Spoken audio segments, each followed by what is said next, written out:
Good morning, everybody. Welcome to episode 73 of Mornings with Mark. I have a different one for you today. Over the weekend here, we're in the middle of June, there was an event held in California called Tanacon.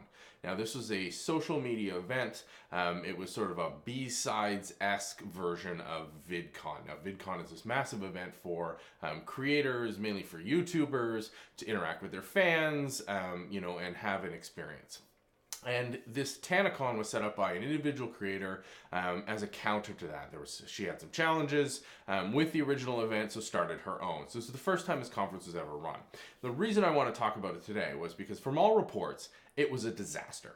I was not there, I did not attend, but from a security and privacy perspective, I find it a very, very interesting case because it reminds all cybersecurity practitioners that there is a physical aspect to things. You can't just set it up easily online and not worry about anything, and that's always a good take-home message for cybersecurity in any and all venues. But I think what's really fascinating about this conference was that it's a classic example of not fully exploring the scope of the risk model associated with something. So keep it easy, keep it simple here. This conference was planned in a venue that held about 1,000 people. They sold or had made available about 5,000 tickets and had anywhere from 15 to 20,000 people show up. Now, the demographic of this conference was primarily younger folks who are very active on social media. So word spreads fast. Things get very they sway one way to the other very, very quickly, given the audience and the level of connectivity. So you get very interesting mass psychology effects going on.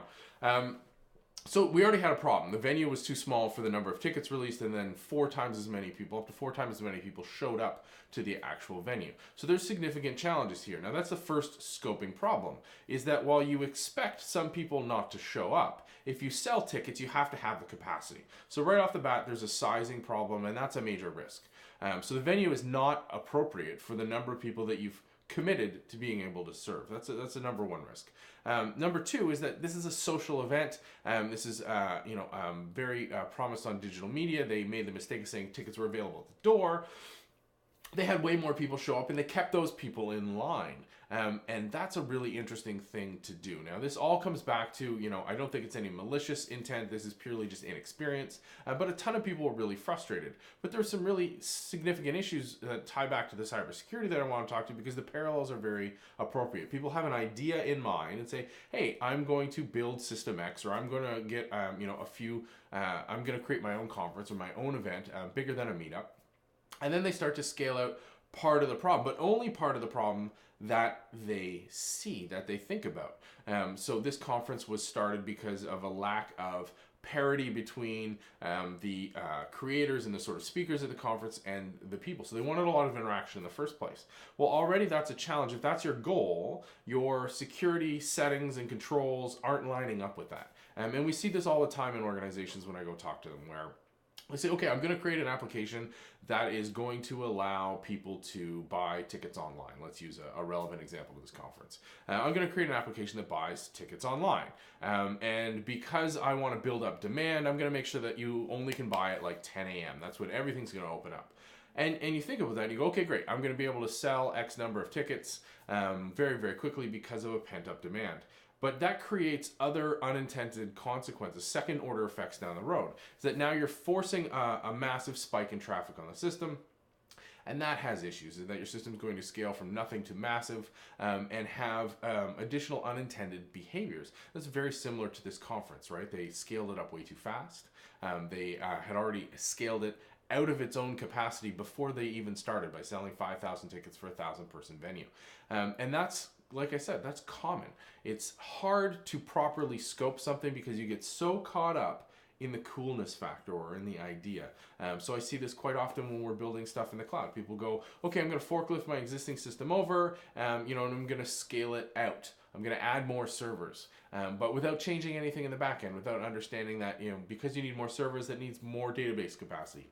It means more content delivery network capacity. That means concurrent authentications. There's a bunch of second order effects. This is really, really difficult to nail everything out of the gate, but you need to go through some sort of exercise. And when it comes to risk, like Tanacon this weekend, we call that threat risk assessments. There's a number of models that are out there that help you work through asking these relevant questions. Okay, so if I have a venue for 1,000 people, what happens if I sell more than 1,000 tickets? Well, we're expecting maybe a 10% no-show rate, but that means, 1,100 tickets, not 5,000 tickets. So working through risk assessments are really critical for real-world events, but also in the cybersecurity world, because it helps combat that issue of lack of modeling, lack of scope, a lack of understanding of the real scope. And I know that's kind of vague, but I think it's a really important thing to keep in the back of your head. There's no easy solution. It's just a core principle of doing cybersecurity, of throwing an event, frankly, too. But on the security and privacy side, it's really important to make sure that you're properly modeling any potential risks and exploring and pushing yourself, because you don't know what those risks are. So that's why you bring a team in, you do some whiteboarding, or you ask some questions, you do ask people who have already built similar systems or run similar events, because you can easily run into a scenario like happened at Tanacon this weekend, where intentions were good, implementation was atrocious, and pushback and blowback has been significant. The cybersecurity equivalent is intentions are good, you get hacked and end up on the front page. Again, scoping, that's why we use risk assessment tools. But in addition to that takeaway, remember that physical security is always a piece of cybersecurity. That is the number one thing I see people missing time and time again, is they only worry about cybersecurity, not the physical security. And this is a perfect example of a lack of proper scoping, a lack of risk assessment. So a bit of a different take from Mornings with Mark 73 here. What do you think? Let me know online at MarkNCA in the comments down below, or as always by email me at markn.ca. I'm interested to hear your experiences in the physical security world and in scoping, because I think scoping is a massive problem in general in IT, sometimes for events, and a number of things. So let's keep this discussion going. I hope you're set up for a fantastic day. I will talk to you online and see you on the show tomorrow.